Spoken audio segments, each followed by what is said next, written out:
now about 43 miles or so.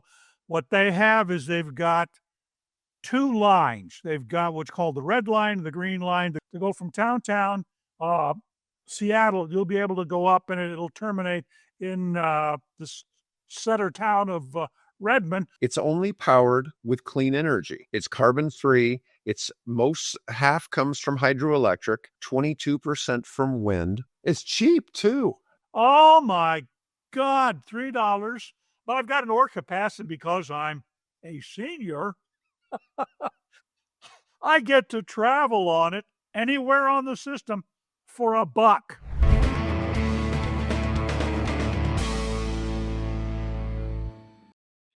Hi, I'm David with EV World News, and I'm back today with our founder and chief editor, Bill Moore. How's it going today, Bill?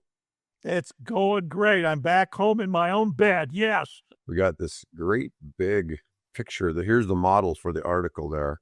Ta-da! That looks like AI to me, Bill. He's even wearing the same hat. Yeah, I'm wearing the same hat, different shirt.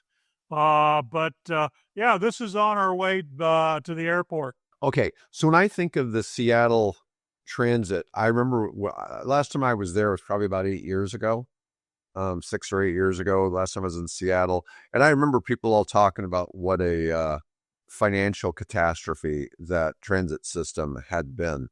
But now I guess it's all complete now, right? Oh no! It's now about 43 miles or so. What they have is they've got two lines. They've got what's called the red line and the green line. The green line is the one that runs from Linwood, which is near where we were staying, down to Angle Lake, which is which is like the next stop below SeaTac, the airport stop. Okay. But then there's a newer line that's been built called the red line or number 2 line, which runs from the center of Seattle, from downtown Seattle, goes across Lake Washington, and then links up to Redmond. That's not open yet because they had to build a special bridge across Lake Washington, and they've got that bridge done. And here earlier, right around the 1st of September, they ran the first train. It's a floating bridge that links the part of the peninsula that is where Port Townsend is with the southern part of that peninsula. So they've done the same thing, although they've had to, obviously, because now you're talking a train with 6 or 8 cars, crossing that. It's also a highway. So they had to engineer that, and they just put the first test train across that bridge successfully. They're going to start trialing it. And eventually, when I think they're comfortable with what they've engineered and it doesn't sink or whatever the possibilities might be, they're going to take and then open that up. So you'll be able then to go from downtown Seattle. You'll be able to go up, and it'll terminate in this center town of Redmond. Nice. Yeah, so I read some of this. So it's only powered with clean energy. It's carbon free. It's most half comes from hydroelectric, 22% from wind. There's no nuclear or fossil fuel used to power the trains. Obviously, it's about 70% renewables, hydro and wind. There's a little bit of solar that's part of that. The Puget Sound Electric, I think, uses some natural gas. But what they do is they then buy what they can't make up with the wind and the hydro, they make up with energy credits that they buy from other producers. So they are officially the only transit system in America that is 100% carbon neutral, which is really cool. And and pardon my French, I can say that because we don't have FCC. It's a damn good system. It's cheap too. Oh my God, $3. But I've got an ore capacity because I'm a senior. I get to travel on it anywhere on the system for $1. How old do you have to be to qualify, Bill? 65. 65? 65, or you have to be disabled.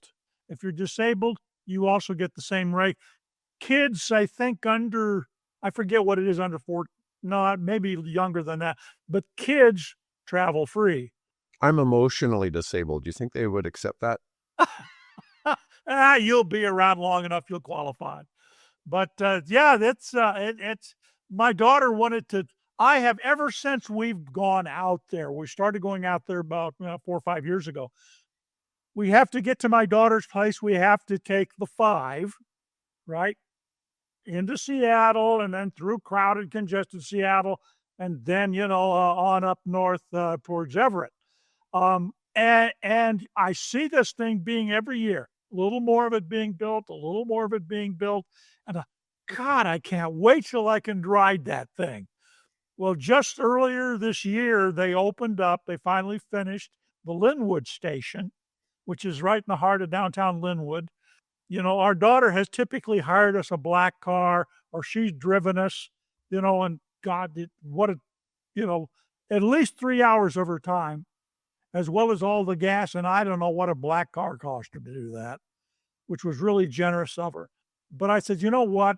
We had a successful run down there. It can't be much longer to get down to the airport, because when you go into SeaTac, you can see the trains, they're running by every 5-10 minutes, something like that. And I said, we're going to go back by train. You don't have to, all you got to do, to my daughter, so all you got to do, hon, is just drop us off at the terminal and in Linwood, and we're going to go from there. 1 hour and 32 minutes, something like that. We were inside and checking into our flight on Alaska.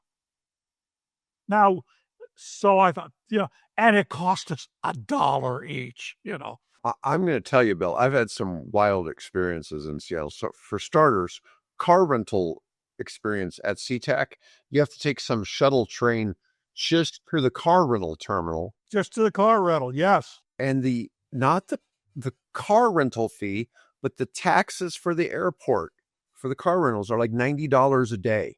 Oh, yeah. It's like the most expensive in the United States. And if you can take this and go down somewhere where they could put another car rental place for $3, that would be the ticket. Yeah. But I just, I'm enamored. I could sit there. I had when we weren't underground, and about 25% of it's underground. Once you get into Seattle, that's all like a subway. And then once you get out to around the stadium, then it's back out in the open again.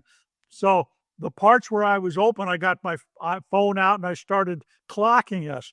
And there were stretches on, below Linwood where we were hitting 55 miles an hour. We were going faster than the traffic on I-5 below us.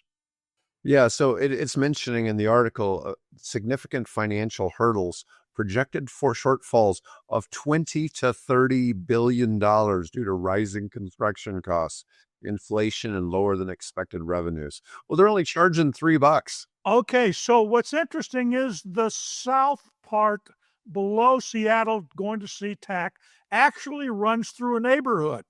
I'm sitting there and I'm looking out the window, and here's this person passing me in a Hyundai SUV. When did this happen? Because up until this point, it's all, north of Seattle, it's all kind of elevated. So there was, when you see the construction they had to go through to put in all those elevated stations and all those walkway bridges and things, yeah, I could see where the cost went up. And then when you go, they had to build that, floating bridge, or reinforce that floating bridge across Lake Washington. That was probably money. And then they're planning on going north out of Linwood. I would imagine probably terminating someplace up around in downtown Everett. So they have still growth plans, but obviously, like all things, steel goes up, concrete goes up, labor goes up. So they're obviously gonna have to raise the fare. And to be honest, to get back and forth the airport, I'd pay more than $1. Yeah, well, I look at when I was last in Florida and took the Brightline Railway between Fort Lauderdale and Miami, it was about $20 each way. Okay. And that was about a 45-minute trip. And, I think they could probably charge, $5-10, but I know they're trying to keep it cheap and all that. It's just that that's a lot of investment in there and not a lot of revenue coming back in. The clip you just saw was part of our live podcast. If you enjoyed it, don't miss out. Join us every Tuesday, Wednesday, and Thursday right here on EV World News. We stream not just on YouTube, but also on Facebook and X, so you can catch us wherever you prefer. If you found this content valuable, don't forget to like, subscribe, and to share to help us grow. If you'd like to support our work, please consider becoming a YouTube member. It really helps us bring you the latest EV news and insights. I'll see you in the next one.